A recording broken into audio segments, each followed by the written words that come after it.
Swayam Prabha. Digital India. Educated India.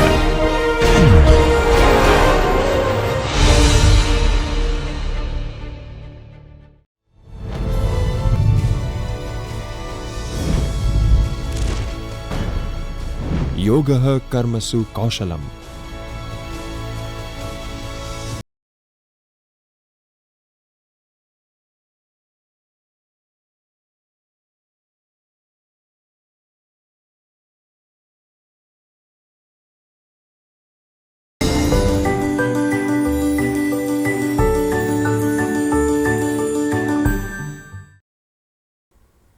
નમસ્કાર, હું professor doctor Himesh Doshi, PD Pandya commerce college, Gujarat university, Ahmedabad. આજે આપણે મોડ્યુલ 7 વાઉચર અને વ્યવહારોની સમજ મેળવીશું. મોડ્યુલ નંબર 6 એટલે કે ગયા મોડ્યુલમાં આપણે વાઉચરનો અર્થ, વાઉચરના લક્ષણો, વાઉચરના પ્રકાર, વાઉચરના નમૂના અને વાઉચરની હિસાબી નોંધ અંગે ચર્ચા કરી. આ મોડ્યુલમાં આપણે જુદા જુદા વાઉચરો પરથી વ્યવહારોને ઓળખીને તેની હિસાબી નોંધ કેવી રીતે કરવામાં આવે છે તેની વિગતવાર ચર્ચા કરીશું.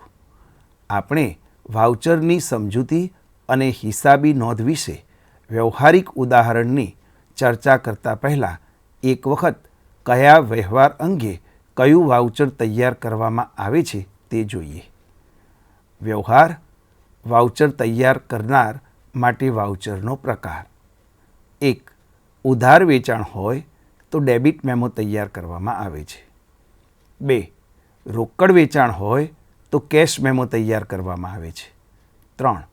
વેચાણ પરત હોય તો જમા ચિઠ્ઠી તૈયાર કરવામાં આવે છે. 4.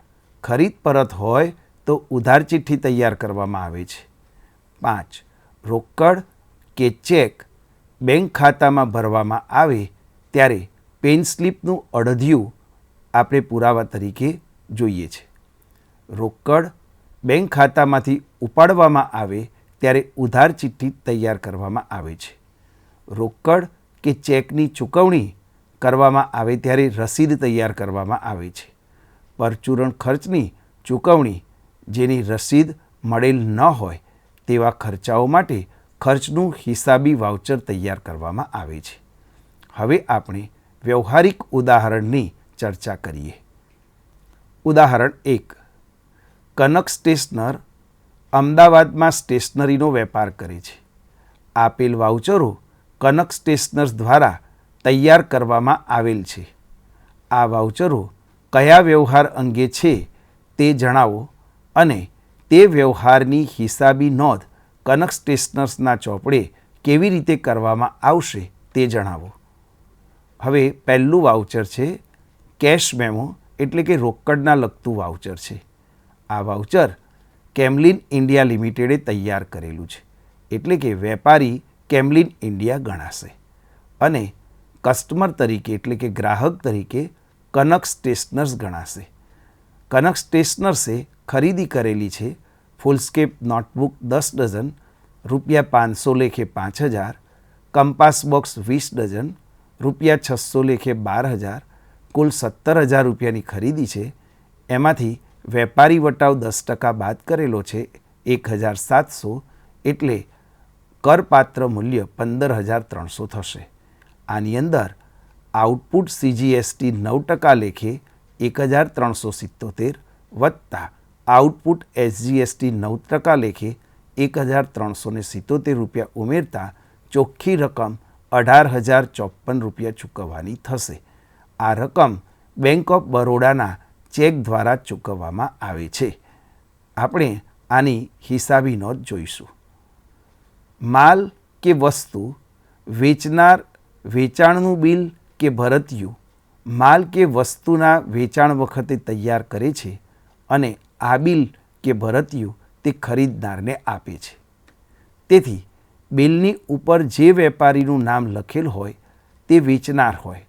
અહીં કેમલિન ઇન્ડિયા લિમિટેડ વેચનાર છે અને કનક સ્ટેશનર્સ ખરીદનાર છે.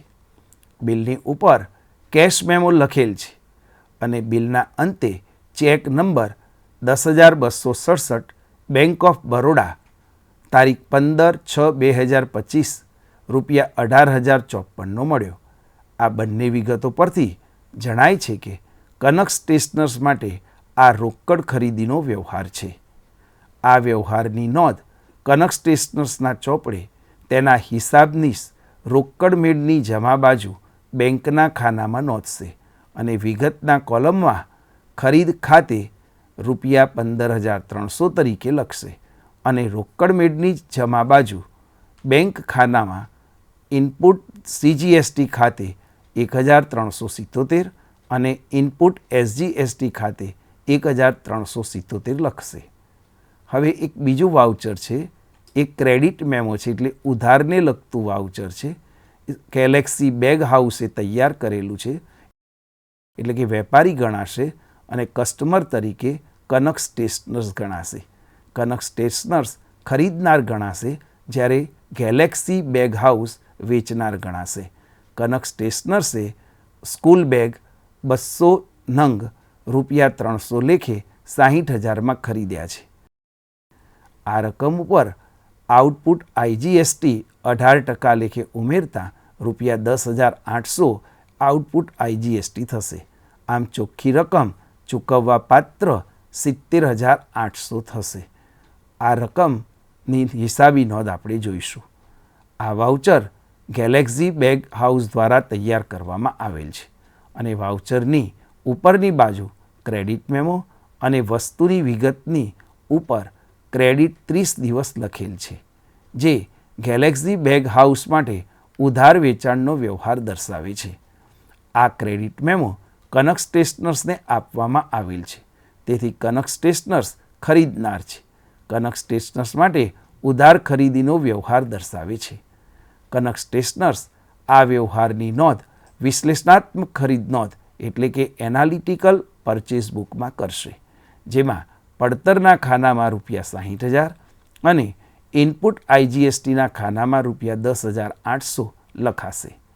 વાઉચર નંબર 3, ઉધાર ચિઠ્ઠી કનક સ્ટેશનર્સ. આ ઉધાર ચિઠ્ઠી કનક સ્ટેશનર્સની છે, જેનો અર્થ થાય ખરીદેલો માલ પરત કરવામાં આવે છે. એટલે કે કનક સ્ટેશનર્સ ખરીદેલો માલ પરત કરે છે. કોને? તો ગેલેક્સી બેગ હાઉસને. આપને 5 બેગ જૂનું પેકિંગ હોવાથી પરત કરેલ છે, જેના તમારા ખાતે 1,770, જેની પડતર કિંમત રૂપિયા 1,500 અને ઇનપુટ IGST રૂપિયા 270 ઉધાર કરેલ છે. આ વાઉચર કનક સ્ટેશનર્સ દ્વારા તૈયાર કરવામાં આવેલ છે. કનક સ્ટેશનર્સ દ્વારા 5 બેગ ગેલેક્સી બેગ હાઉસને પરત કરેલ છે. તેની ઉધાર ચિઠ્ઠી ગેલેક્સી બેગ હાઉસ પર લખેલ છે. તેથી આ વ્યવહાર કનક સ્ટેશનર્સ માટે ખરીદ પરતનો છે. કનક સ્ટેશનર્સ આ વ્યવહારની નોંધ વિશ્લેષણાત્મક ખરીદ પરત નોંધ એટલે કે એનાલિટિકલ પરચેઝ રિટર્ન બુકમાં કરશે, જેમાં પડતરના ખાનામાં રૂપિયા 1,500 અને ઇનપુટ IGSTના ખાનામાં રૂપિયા 270 લખાશે. Voucher number 4, ICICI bank Vastrapur branch Ahmedabad. અહીં આ એક ચેક લખવામાં આવેલો છે અને આ ચેક ગેલેક્સી બેગ હાઉસ ઉપર લખવામાં આવેલો છે, જેની કિંમત છે રૂપિયા 50,000. કનક સ્ટેશનર્સ દ્વારા ગેલેક્સી બેગ હાઉસને ચૂકવણી કરવા માટે લખેલ ચેક છે, જે કનક સ્ટેશનર્સ માટે ચેકથી કરેલ ચૂકવણી છે. આ વ્યવહારની નોંધ કનક સ્ટેશનર્સ તેના રોકડ મેળમાં જાવક બાજુ એટલે કે જમા બાજુ બેંકના ખાનામાં નોંધ કરશે અને વિગતમાં ગેલેક્સી બેગ હાઉસ ખાતે અને ચેકના કોલમમાં રૂપિયા 50,000 લખશે. વાઉચર નંબર 5, આ એક રસીદ તૈયાર કરવામાં આવેલી છે ટોરેન્ટ પાવર લિમિટેડ અમદાવાદ દ્વારા. એટલે કે કનક સ્ટેશનર્સે ટોરેન્ટ પાવરને રૂપિયા 20,000 ICICI બેંક વસ્ત્રાપુર શાખા અમદાવાદનો ચેક નંબર 0237 આપી અને વીજળીનું બિલ ભરેલું છે. તો આ અંગેની નોંધ હવે આપણે જોઈશું. આ વાઉચર ટોરેન્ટ પાવર લિમિટેડને કનક સ્ટેશનર્સ પાસેથી મે 2025ના વીજળી બિલ પેટે મળેલ ચેકની રસીદ છે, જે કનક સ્ટેશનર્સ માટે વીજળી બિલની ચૂકવણી દર્શાવે છે. આ ચૂકવણીની નોંધ કનક સ્ટેશનર્સ તેના રોકડ મેળમાં જમા બાજુ વિગતના ખાનામાં વીજળી બિલ ખાતે અને બેંકના ખાનામાં ₹20,000 લખશે. વાઉચર નંબર 6 કનક સ્ટેશનર્સનું આ તૈયાર કરેલું વાઉચર છે. કનક સ્ટેશનર્સે મજૂરી ચૂકવેલી છે એટલે મજૂરી ખાતે ઉધાર ₹700. આપણે એની હિસાબી નોંધ જોઈશું. આ વ્યવહાર કનક સ્ટેશનર્સ દ્વારા ચૂકવાયેલ મજૂરીના ₹700 છે. આ હિસાબી વાઉચર છે જે હિસાબનીસ તૈયાર કરે છે અને ચૂકવણી મંજૂર કરવાની સત્તા ધરાવનાર મેનેજરની સહી કરાવશે. આ વ્યવહારની નોંધ કનક સ્ટેશનર્સ તેના રોકડ મેળમાં જાવક બાજુ એટલે કે જમા બાજુ રોકડના ખાનામાં કરશે અને વિગતના ખાનામાં મજૂરી ખાતે અને રકમના ખાનામાં ₹700 દર્શાવાશે. હવે આપણે બીજા વ્યવહારિક પ્રશ્નની ચર્ચા કરીએ. ઉદાહરણ નંબર 2. આપેલ વાઉચરો ભગવાન ઇલેક્ટ્રોનિક્સના છે. આ વાઉચરો ભગવાન ઇલેક્ટ્રોનિક્સ માટે કયા વ્યવહાર અંગે છે તે જણાવી તેની હિસાબી નોંધ કેવી રીતે કરશો તે સમજાવો. Voucher number 1. ભગવાન ઇલેક્ટ્રોનિક્સ અમદાવાદ. પોતે વેપારી છે અને તેમણે અજય ઇલેક્ટ્રોનિક્સ નડિયાદ ખાતે ઉધાર કરેલા છે એટલે કે ગ્રાહક અજય ઇલેક્ટ્રોનિક્સ નડિયાદ છે. અજય ઇલેક્ટ્રોનિક્સ ખરીદનાર છે. એમને સોની ટીવી 10 નંગ, એક ટીવીના 50,000 લેખે ₹5 લાખ અને સેમસંગ એસી 10 નંગ, એક એસીના ₹40,000 લેખે કુલ ₹4 લાખ, આમ ₹9 લાખની ખરીદી કરેલી છે. તેમાંથી 10% વેપારી વટાવ બાદ કરતાં ₹90,000 બાદ થશે અને ચોખ્ખી રકમ ₹8,10,000 ચૂકવવા પાત્ર બનશે. આ વાઉચર ભગવાન ઇલેક્ટ્રોનિક્સ દ્વારા તૈયાર કરવામાં આવેલ છે જે અજય ઇલેક્ટ્રોનિક્સને કરેલ વેચાણનું છે. વાઉચરને અંતે 10 દિવસમાં નાણાં ચૂકવાશે તો 2% રોકડ વટાવ આપવામાં આવશે તેવી શરત હોવાથી આ વ્યવહાર ભગવાન ઇલેક્ટ્રોનિક્સ માટે અજય ઇલેક્ટ્રોનિક્સને કરેલ ઉધાર વેચાણનો છે. ભગવાન ઇલેક્ટ્રોનિક્સ આ વ્યવહારની નોંધ વેચાણ નોંધમાં કરશે. Voucher number 2. Bhagwan electronics Ahmedabad. Cash memo Mahadev electronics રાજકોટનું નામ અંદરની સાઈડે છે એટલે કે ગ્રાહક છે, ખરીદનાર છે, જ્યારે ભગવાન ઇલેક્ટ્રોનિક્સ એ બિલ બનાવે છે એટલે પોતે વેચનાર છે. મહાદેવ ઇલેક્ટ્રોનિક્સે એલજી ટીવી 10 નંગ, એક ટીવીના ₹40,000 લેખે કુલ ₹4 લાખની ખરીદી કરેલ છે. ઇલેક્ટ્રોનિક્સ એસી 10 નંગ, ₹30,000 નંગ દીઠ કુલ ₹3 લાખની ખરીદી કરેલી છે. આમ કુલ ₹7 લાખની ખરીદી થશે. તેમાંથી 10% વેપારી વટાવ બાદ કરતાં ₹70,000 બાદ થશે એટલે કે રકમ ₹6,30,000 થશે. આમાંથી 2% રોકડ વટાવ બાદ થશે ₹12,600 એટલે કુલ ચૂકવવા પાત્ર રકમ ₹6,70,400 થઈ. આ વાઉચર ભગવાન ઇલેક્ટ્રોનિક્સ દ્વારા તૈયાર કરવામાં આવેલ છે જે મહાદેવ ઇલેક્ટ્રોનિક્સને કરેલ વેચાણનું છે. વાઉચરનો પ્રકાર કેશ મેમો હોવાથી અને 2% રોકડ વટાવ આપેલ હોવાથી તેમજ ચોખ્ખી રકમ ₹6,70,400નો ચેક મળેલ હોવાથી આ વ્યવહાર ભગવાન ઇલેક્ટ્રોનિક્સ માટે મહાદેવ ઇલેક્ટ્રોનિક્સને કરેલ રોકડ વેચાણનો છે. ભગવાન ઇલેક્ટ્રોનિક્સ આ વ્યવહારની નોંધ 3 ખાનાવાળા રોકડ મેળમાં આવક બાજુ એટલે કે ઉધાર બાજુ કરશે અને વિગતના ખાનામાં વેચાણ ખાતે બેંકના ખાનામાં ₹6,70,400 અને વટાવના ખાનામાં ₹12,600 લખશે. Voucher number 3. જમા ચિઠ્ઠી.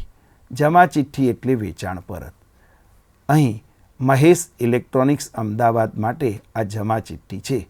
એનો અર્થ એવો થાય કે તેમને વેચેલો માલ પરત કરેલ છે. ભગવાન ઇલેક્ટ્રોનિક્સ અમદાવાદ ખાતે જમા. સોની ટીવી નંગ 2 અમારા બિલ નંબર 101 તારીખ 20/12/2023 પૈકીના નુકસાની હોવાથી આજરોજ પરત મળ્યા. તેના ₹80,000 તમારા ખાતે જમા કર્યા છે. હવે આની નોંધ જોઈશું આપણે. આ વાઉચર મહેશ ઇલેક્ટ્રોનિક્સે લખેલ જમા ચિઠ્ઠી અંગેનું છે, જે મહેશ ઇલેક્ટ્રોનિક માટે વેચાણ પરતનો જ વ્યવહાર છે. આ જમા ચિઠ્ઠી મહેશ ઇલેક્ટ્રોનિક્સે ભગવાન ઇલેક્ટ્રોનિક્સને ઉદ્દેશીને લખેલ છે, જેમાં ભગવાન ઇલેક્ટ્રોનિક્સ દ્વારા પરત કરવામાં આવેલ માલના ₹80,000 ભગવાન ઇલેક્ટ્રોનિક્સ ખાતે જમા કરેલ છે. તેથી ભગવાન ઇલેક્ટ્રોનિક્સ માટે આ વ્યવહાર ખરીદ પરતનો છે. આ વ્યવહારની નોંધ ભગવાન ઇલેક્ટ્રોનિક્સ તેની ખરીદ પરત નોંધમાં કરશે, જેમાં વિગતના ખાનામાં મહેશ ઇલેક્ટ્રોનિક્સ અને રકમના ખાનામાં ₹80,000 લખશે. Voucher number 4, Mahesh electronics Ahmedabad. આ રસીદ છે. ભગવાન ઇલેક્ટ્રોનિક્સ અમદાવાદ તરફથી ₹3 લાખ રોકડા અને ₹2 લાખનો ચેક નંબર 555555 તારીખ 29/12/2023 રોજ મળેલ છે. રોકડ વટાવ ₹10,000 કાપી આપેલ છે. આની નોંધ આ વાઉચર મહેશ ઇલેક્ટ્રોનિક્સે ભગવાન ઇલેક્ટ્રોનિક્સને આપેલ રસીદનું છે. વાઉચર વાંચતા જણાય છે કે મહેશ ઇલેક્ટ્રોનિક્સને ₹3 લાખ રોકડા અને ₹2 લાખનો ચેક ભગવાન ઇલેક્ટ્રોનિક્સ તરફથી મળેલ છે અને ₹10,000 મહેશ ઇલેક્ટ્રોનિક્સે રોકડ વટાવ કાપી આપેલ છે.